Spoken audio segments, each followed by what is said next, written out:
Welcome in TaylorKitchen family, where we show very busy people how to make very delicious food in very little time. And today it's stuffed poblanos. I grew up eating stuffed peppers.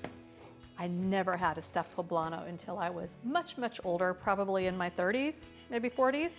And this elevates the stuffed pepper to the next level.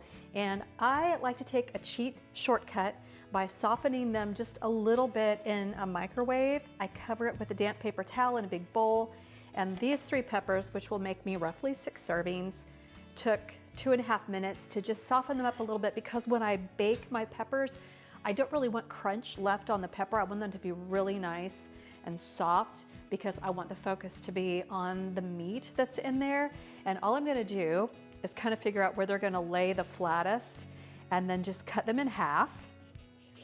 And I leave the stem on just for presentation. I think the stem is really pretty. And then all I need to do is just get rid of the seeds and the membrane that's in there. I don't really want that in my dish. And when I've sufficiently de-seeded the pepper, like so, I'm just gonna put it here in my cast iron skillet, and that's what I'm gonna bake them in. So let's do the rest of these. So I have a couple of really good stuffed pepper recipes on tk3d.com. One of my favorites is stuffed peppers topped with chamoy. And chamoy is kind of like a Mexican barbecue sauce that's very citrusy and has those beautiful peppers in it, those dried smoked peppers that they have. And I have a Cheats version that I do in a blender with the smoky peppers, and then I add some apricot jam to it, and that gives it kind of the sweetness that is in a typical chamoy. And it comes together so quick, a little bit of tart like lime juice, and then you can keep what you don't use in the fridge. It'll last for a long time. You could de-seed these before you microwave it, but I just find it easier to do it after. Okay, that's pretty well done. I'm gonna do a real simple filling, and this filling is kind of using ingredients that I had on hand, because they'll make a real flavorful filling for these stuffed poblanos. And I always think when I do stuffed poblanos, I always think Mexican, but it's not gonna be Mexican today. It's gonna be more Mediterranean actually, because those are the ingredients that I had on hand. And because our weather has been so cold, I'm trying not to go to the store and use what I have on hand. That's where this recipe came in. So my quarter of chopped onion goes in there. That gives it a lot of flavor already. And then this is an olive tapenade. You don't have to add this, but I have this left over from New Year's Eve. So I'm going to use the olive tapenade. And then these are roasted tomatoes, and they're in this beautiful oil. So I'm gonna use the oil to really help, because I'm gonna use ground turkey, right? Which can be really dry. So the oil that's in this is really gonna help moisten that turkey.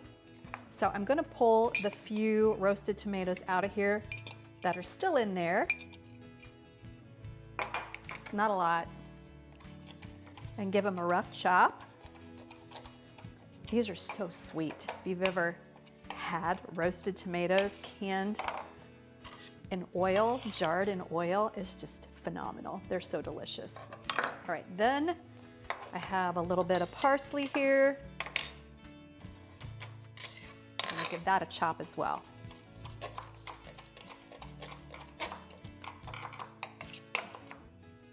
Okay. To this mixture, I'm gonna add a little bit of salt. The olives are pretty salty, so I'm gonna not overly salt them. Usually you would use a teaspoon of salt for a pound of ground meat. I'm gonna hold off and do like a half teaspoon. And I think the olive tapenade is gonna bring it up to the perfect saltiness level. And then I'm gonna mix this up just a little bit, and then I'll add in my ground turkey. And you'll see this is so easy. So there's a really nice base. And then the ground turkey goes in. I don't want all turkey breast. I want a mixture of white and dark meat so that it's a little more moist than just all white meat turkey. Oh, my turkey's a little bit frozen. I had thawed it out and put it in the fridge, but being that it's been so cold, it might have needed a little bit longer, but this will be fine. It'll work. It will work. I'm gonna go ahead and add some of that oil that was in those tomatoes. And these were roasted tomatoes, not necessarily sun-dried tomatoes. They come from this company called Davina, and I like to buy things from Davina. I love their olives and anything. They have a tangerine olive that is so good. It's got little bits of tangerine peel. I think maybe garlic, and with the olives, they are just so delicious and decadent. And a healthy fat. You want to make sure you don't overmix it. Overmixing makes the meat tougher. That's why I mixed all of the ingredients first before adding the ground turkey. Now all I need to do is stuff these peppers with this mixture. And you don't have to be super precious about it, because you're gonna bake this kind of like a casserole. You can do this if you want. Don't pack it down super tight, because then it will be harder for it to cook all the way through, and you want everything to kind of cook at the same time, and some of the peppers are bigger than others, so just be mindful of that. But I'm gonna put cheese over the whole thing, so it is all going to bake together very, very nicely.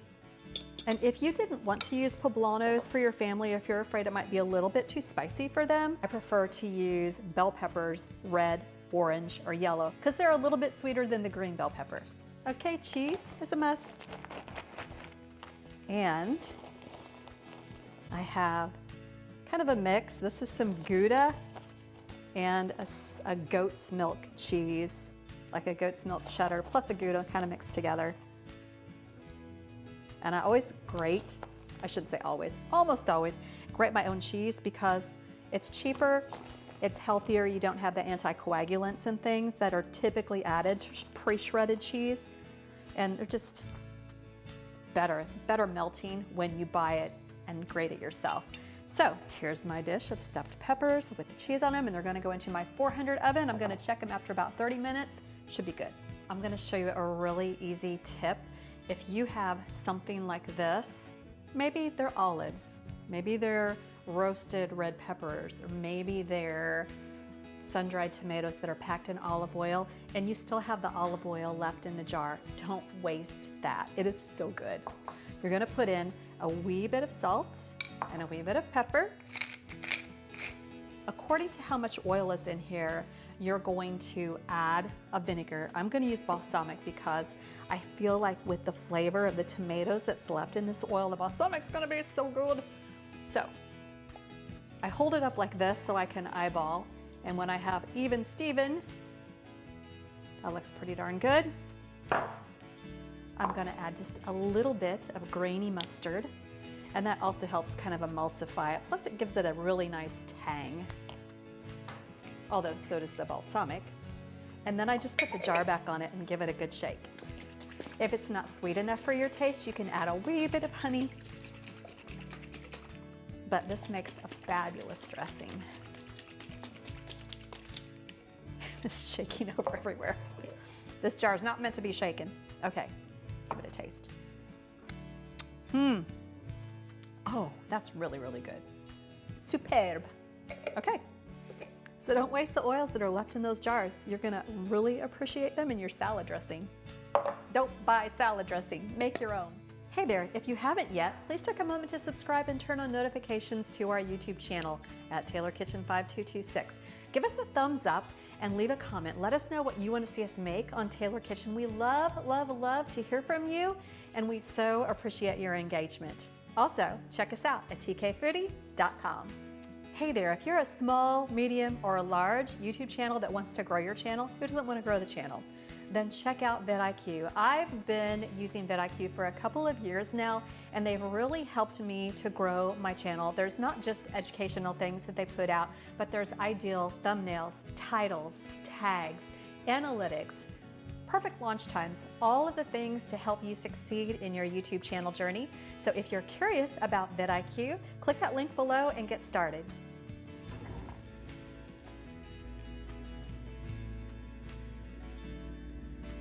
My kitchen smells amazing. These stuffed poblanos are out of the oven, and the cheese pull that was on these is just incredible. I had to let it cool just a little bit because they are so piping hot right out of the oven. And if you can see, this lovely bit is just, the cheese was bubbly, the middle is completely cooked through, the peppers are nice and soft. Let's give it a little taste here. And poblanos have a tiny bit of heat, but not a ton of heat, just a little bit of heat.